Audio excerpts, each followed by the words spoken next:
ఒక్కసారి గమనంలోకి తీసుకోవాలని చెప్పి కూడా నేను కోరుతా ఉన్నా. అట్లాగే ఈ ఎన్నికల్లో ముఖ్యంగా ప్రజల తరపున వాదన బలంగా వినిపించగలిగాం. ఎన్నికల ఎజెండాను ఖచ్చితంగా నిర్దిష్టంగా బలంగా ప్రతిపక్షంగా మేమే సెట్ చేయగలిగాం. ప్రజా సమస్యలను ప్రధానంగా 6 గ్యారంటీల అమలులో ప్రభుత్వ వైఫల్యాన్ని బలంగా ప్రజల్లోకి తీసుకొని పోయాం. 6 గ్యారంటీల విషయంలో ప్రభుత్వం చేసిన మోసాన్ని తీసుకొని పోయాం. హామీల ఎగవేతను బాకీ కార్డుల రూపంలో ప్రధాన చర్చగా చేయగలిగాము. ఇది బీఆర్ఎస్ సాధించిన విజయంగా మేము భావిస్తూ ఉన్నాం. అట్లాగే మేము అనవసరపు అంశాల జోలికి పోలేదు. కులము మతము వీటి పేరు మీద డైవర్షన్ రాజకీయాలు చేయలేదు. బూతులు అస్సలు మాట్లాడలేదు.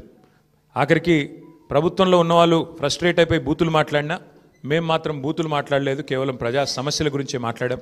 చాలా హుందాగా ఈ ఎన్నికల్లో కొట్లాడినామని చెప్పి నేను అనుకుంటా ఉన్నా. అట్లాగే జనాలకు అవసరమైన పాయింట్లు, ప్రజలకు అవసరమైన పాయింట్లను మాత్రమే చర్చకు పెట్టాం. కాంగ్రెస్ బీజేపీ ఎన్ని రకాలుగా మమ్మల్ని కవ్వించే ప్రయత్నం చేసినా సంయమనం కూడా పాటించాం.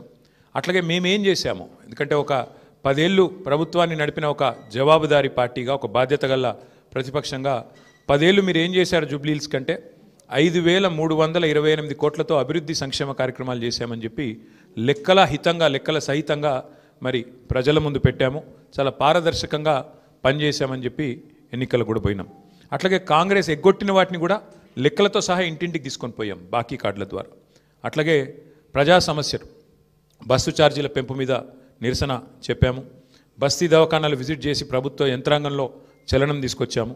హైడ్రా విధ్వంసం మీద, ప్రభుత్వంలో ఉన్న పెద్దల ద్వంద్వ ప్రమాణాల మీద, డబుల్ స్టాండర్డ్స్ మీద కూడా ప్రభుత్వాన్ని ఎండగట్టగలిగాం. ఆటో అన్నల సమస్యలను కూడా ప్రభుత్వం దృష్టికి తీసుకురాగలిగినాం. వాళ్ళ తరపున కూడా గట్టిగా మాట్లాడినాం. హైదరాబాద్లో రోడ్ల దుస్థితి విషయంలో కూడా ప్రభుత్వాన్ని కదిలింపజేయగలిగినాం. శాంతి భద్రతల విషయంలో కూడా మా నిరసన గట్టిగా చెప్పాం. ఈ రకంగా ప్రజా సమస్యలనే కేంద్ర బిందువుగా మా పార్టీ ఎన్నికల ప్రచారాన్ని చాలా హుందాగా నిర్వహించింది. తద్వారా ప్రభుత్వం కూడా మాట్లాడక తప్పని అనివార్యత కల్పించాం. చివరికి 2 ఏళ్లలో ఒక్కసారి కూడా మరి సమీక్ష చేయని ముఖ్యమంత్రి గారు ఆఖరి ఎలక్షన్ ముందు రోజు 6 గ్యారంటీల మీద సమీక్ష చేయక తప్పని పరిస్థితి కూడా వచ్చింది అంటే ముమ్మాటికి అది బీఆర్ఎస్ విజయమే. అట్లాగే 2 ఏళ్లుగా మైనారిటీకి మంత్రివర్గంలో స్థానం లేదు. బీఆర్ఎస్ ఏదైతే మరి మంత్రివర్గంలో ఇట్లా మైనారిటీలకు స్థానం లేదు, ఒక ఎంపీ లేరు, ఎమ్మెల్యే లేరు, ఎమ్మెల్సీ లేరు అని గట్టిగా మాట్లాడితే చివరికి అనివార్యంగా అజారుద్దీన్ గారికి మంత్రి పదవి ఇయ్యక తప్పని అనివార్యత కల్పించింది కూడా ఖచ్చితంగా మా యొక్క ఎన్నికల ప్రచార సరళి. తప్పకుండా ప్రధాన ప్రతిపక్షంగా మరి మా బాధ్యత మేము నిర్వర్తించినాం. సరే, సహజంగానే ఒకటి మాత్రం ఉంది, గెలుపు ఓటములు పెద్దలు కేసీఆర్ గారు ఎప్పుడు చెప్తుంటారు, గెలవాల్సింది పార్టీలు కాదు, గెలవాల్సింది ప్రజలు అని. మేము కూడా మనస్ఫూర్తి కోరుకునేది ప్రజాస్వామ్యంలో చర్చ జరగాల్సిందే, మీడియాలో జరగాల్సిందే, బయట జరగాల్సిందే, తప్పకుండా ప్రజల్లో కూడా జరగాల్సిందే.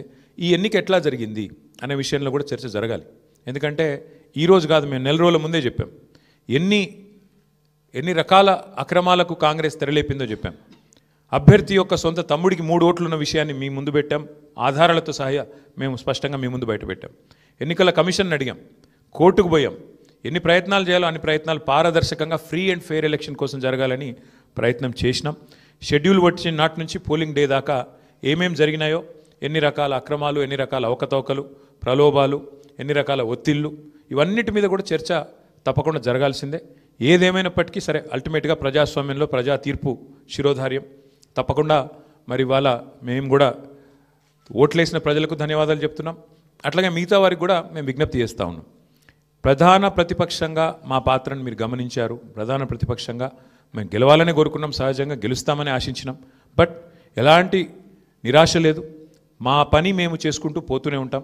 ఎందుకంటే 2 ఏళ్లుగా లగచర్ల కావచ్చు, హైడ్రా బాధితులు కావచ్చు, మూసీ బాధితులు కావచ్చు, 6 గ్యారంటీల విషయంలో బాకీ కార్డుల రూపంలో కావచ్చు, ప్రజల తరపున గొంతు ఎత్తడంలో, అట్లాగే మా మీద జరిగే దుష్ప్రచారాన్ని తిప్పికొట్టడంలో శాసనసభ వేదిక కానీ బయట కానీ బ్రహ్మాండమైన పాత్ర పోషించాం. రేపటి రోజున కూడా అట్లాగే ముందుకు పోతాం. మరి మా కార్యకర్తలకు కూడా నేను చేసే విజ్ఞప్తి, సన్నద్ధమవుదాం.